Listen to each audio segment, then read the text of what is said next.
All right. So if you're thinking it's the new year, it's supposed to be new beginnings, but I'm still feeling stuck and I don't know how to move forward, this is definitely the video for you.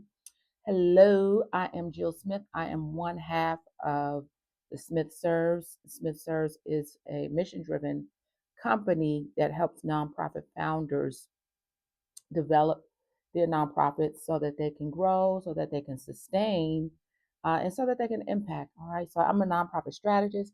I love what I do. I've been doing this thing for well over 20 years. And yeah, it is definitely my passion. So I'm here to coach you through these videos. We got training, all kind of stuff. So yeah, you're in the right place. If you are watching this video from the YouTube channel, please go over and join us in the Founders of Nonprofits Facebook group. I'll put the link at the bottom. If you're watching this video from the Founders of Nonprofits Facebook group, make sure that you subscribe, turn on your notifications so that you know when these videos are coming on, because this is the primary way where I'll be doing most of no cost training. All right. So you're in the right place. All right. So let's talk about this thing because, so many people go through this, not just nonprofit founders, but business leaders, business owners. I mean, we just go through this stage of feeling stuck. The problem is that some of us are stuck longer than others, and some of us fall into a stuck place and we never come out. And so we don't want that to be you. So I'm going to give you some strategies. I'm going to give you 7 strategies that I've personally implemented in my life, to where I can always move forward from season to season to season. Yes, we're supposed to rest at times, and trust me, I do take those breaks. But these are some strategies that I personally implemented for myself, and I just want to share them with you. All right, so let's jump right in. So the very first strategy you need to do that I recommend is that you need to renew your mind. Stuck is 99% mindset.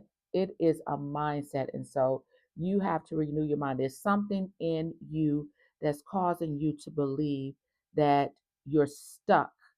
And what it is that you're at a crossroads, or you're at a place where you need to make a decision and you are frozen. You don't want to make that decision. And so you have to, and it's probably something that's, of course, is 9 times out of 10 rooted in fear. But you have to go in and you got to go into that subconscious and you got to really change the tape. And so, how do we do that? Different ways. For me, I am a believer, and so prayer, meditation. You got to really use the Word of God to tear down strongholds that are in your mind, thoughts and thoughts that have been planted in you, probably from childbirth. It could be trauma, it could be generational, but you have to renew your mind, and you've got to get to the place where you tell yourself, I am ready to change my mindset. I'm ready to renew my mind.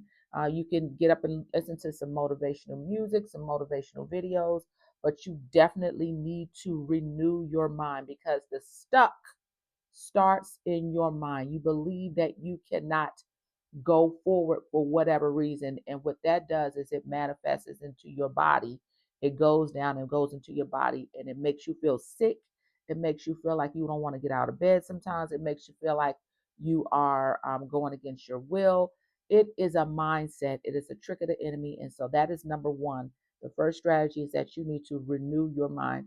The second strategy is that you need to really define your why you want to do this nonprofit. So many people, I hear, coming to me, even people that I've coached that started coaching with me and realized through the third, fourth session that they don't want to do this thing. You got to really know why you want to do this thing. Nonprofits, running and operating a nonprofit is hard work. And if you are not purposeful and this is not your purpose, you need to reevaluate why you want to do this. A lot of people want to do it because, I hear there's a lot of grant funding out there and they do it um, for the money. And let me just tell you, if you're doing it for the money, you're definitely in the wrong industry. And so you really have to define your why.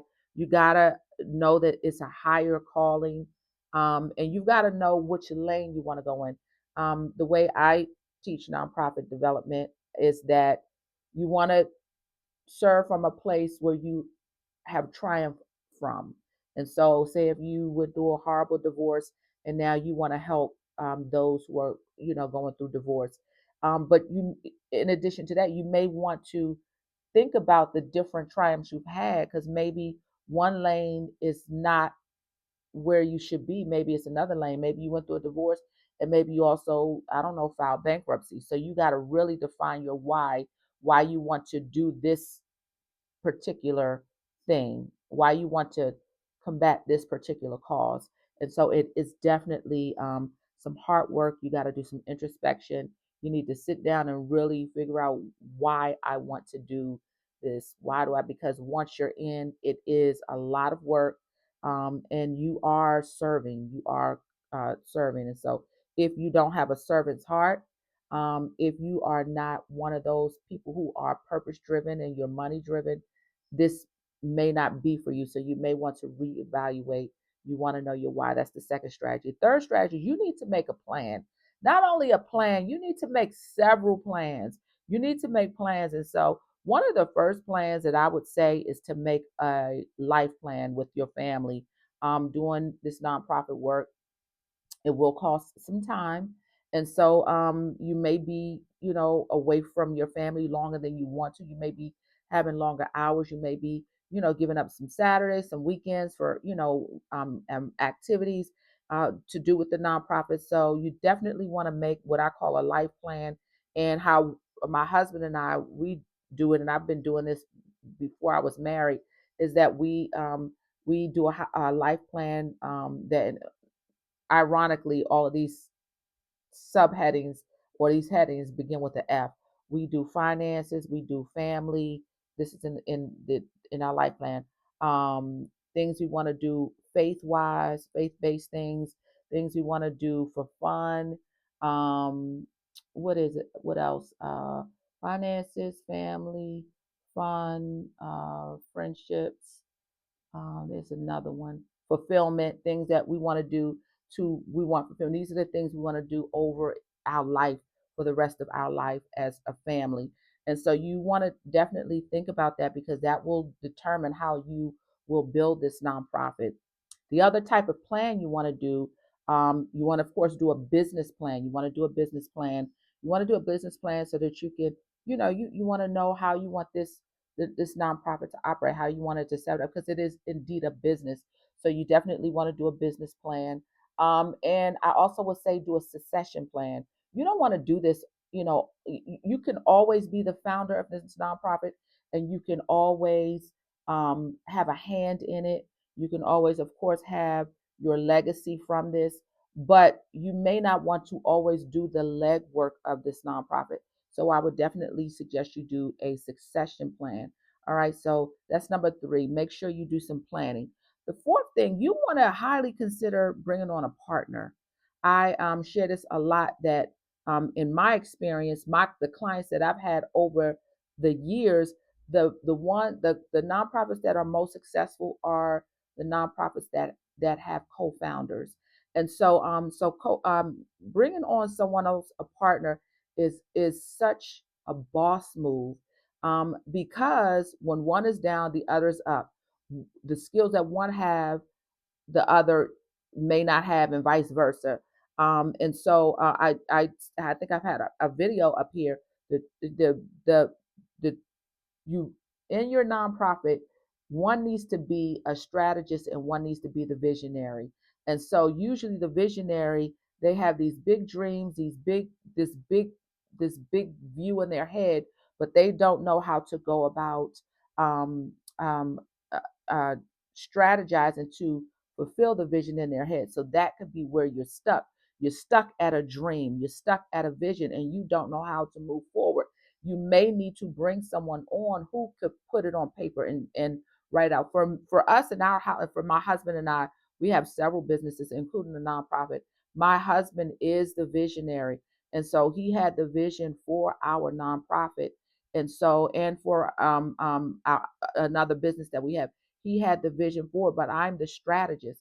I'm the one who put it on paper and say, this is how we're going to make this happen from day to day, week to week, month to month, year to year. And so you may want to highly consider bringing on a partner. So that's number four. The fifth thing is that you need to be doing continuing education.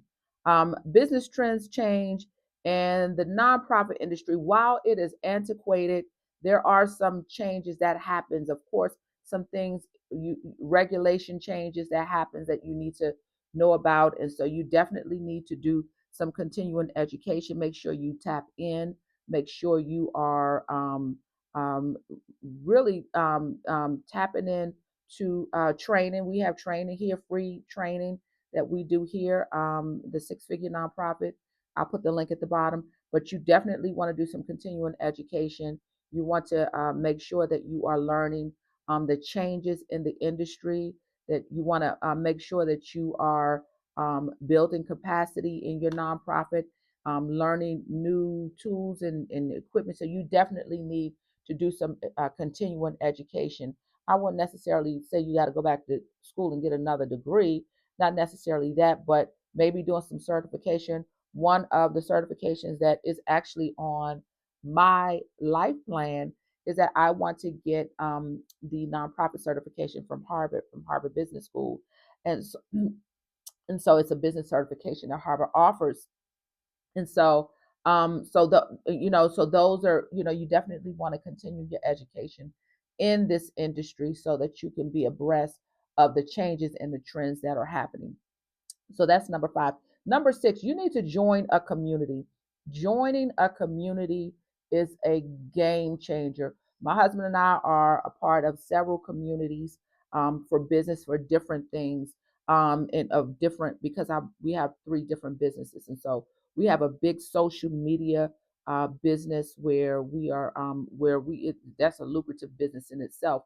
In addition to the nonprofit, in addition to the Smith Serves, we have a social media business. And so being around other um, uh, influencers who are in that space is vital. It is key. And you definitely, of course, need to be around like-minded people. And that is why I created the Founders of Nonprofits. And let me just tell you, the Founders of Nonprofits Facebook group, it is a community, and so many people um, um, you know, say that this is a community that they need. They don't want other nonprofit staff in there. They don't want people who work for nonprofits. It is specifically for founders of nonprofits. And so I specifically did not make the group where it is a group where it's like a flea market of, get somebody to do your website or do this for you. No, it is a community for nonprofit founders to come together and glean and support one another. It is not a group of quote unquote resources, even though founders share their different resources, but it's not a flea market. It is not a bulletin board of stuff to grow your nonprofit. Although that happens in there, and although I offer tools, and although other experts in the group and moderators in the group are in there to offer resources, the main objective of that group is for founders to come together and share their trials and triumphs. That's what that group is. And you need community. There are so many other nonprofit groups you can be a part of, but that group in particular is for because you're like minded, you're sharing, you're experiencing some of the same things, ups and downs. And so that's what that group is. So you definitely need community. And the seventh thing is that you need to stretch yourself. I can't stress this enough. You just need to stretch yourself and come out of your comfort zone. The biggest things that I see with nonprofit founders that they do not want to do is one, they don't want to get on social media. There's a fear that goes back to number one, where it's a renewing of the mind. It's definitely probably a fear. It is definitely one of those things. Well, I'm not a social media person. It could be rooted in, at the end of the day, it's normally rooted in fear. But that's a place where, a lot of nonprofits founders do not want to stretch themselves in the social media space. And I'm going to tell you, all of your support was on social media. Your support, your donors, your clients that you want to take advantage of your service programs and services, your board members, your all of your stakeholders. I mean, everything is on social media, and so that's one area where a lot of founders do not want to stretch themselves. Another area, and I get this, but I'm telling you, once you learn and stretch in this area, it is a game changer, and it is writing your own grant proposal. Writing your own grant proposal. And so I realize that everyone is not a writer. I understand that, but there's so many templates that are there giving you the boilerplate, and you just putting in your information that applies to your nonprofit and your programs. And so you definitely want to stretch yourself in some areas. You want to come out of your comfort zone. You want to because let me tell you something. The nonprofit industry can make is set up where it is compliance formed and compliance, so it as a result is compliance driven. And so for a lot of people it is black and white. For a lot of nonprofits that are operating, it is black and white. And so there's been a mental programming that you do this to do this to get this, and that is it. And that is so not how you necessarily have to do things. And so, with that in mind, you have to say, okay, well, I see that I am required to do A, B, and C, but I have the liberty to do XYZ. And so I'm going to stretch myself to learn how to, do faceless motivational videos so that I can encourage my domestic violence clients. I'm going to get an interactive and innovate. I'm going to be innovative and do an interactive app so that I can provide this for my clients. And so you really need to stretch yourself, and to not be confined to how the industry is saying you can only do things, because it's really not the truth. It's really not the truth. As long as you are doing ABC, and as long as you are not breaking a law or violating a regulation, you have the liberty to do other things outside of that. And so many nonprofits operate just on such a solid line. And so that can make you feel stuck. That can make you feel stuck. So you definitely need to stretch yourself outside of your comfort zone. Be creative. Use your creativity. Tap into other platforms. Stretch yourself to learn. A lot of people don't even want to. This is the thing. A lot of nonprofit founders. While I realize that you're visionaries, the thing you need to know is you need to master knowing where the money is coming from, where to go get the money, and how to manage it once it's here, once it's in your nonprofit, and how to account for the money. And so that is an area that you may need to stretch in. And so you need to be able to take the time and stretch yourself in some areas so that you can impact, and so that you won't feel stuck. All right, so that's my strategies for you, the 7 strategies to help break through your feeling of stuckness. um Renew your mind, define your why, make a plan, consider bringing on a partner, do some continuing educations, join a community, and stretch yourself. I promise you that if you implement these strategies, things to start to go on cruise control for you. All right. And so put your comments below. Also, you know that I said, and I want to remind you again, that take the nonprofit training, the 6-figure nonprofit, if you have not done so. It is a 3 hour training. It's absolutely free. There's no cost, but I lay out the whole from A to Z of how to get your nonprofit up and running. Also, the Activate Toolkit, it has several plans in there: business plan, um, yeah, program planner. So yeah, you have the tools, you have me, and so you have no excuse. This year we will not be stuck. We will move forward in this vision that God has given you, and people need you. All right. So yeah, so I'll see you on the next video.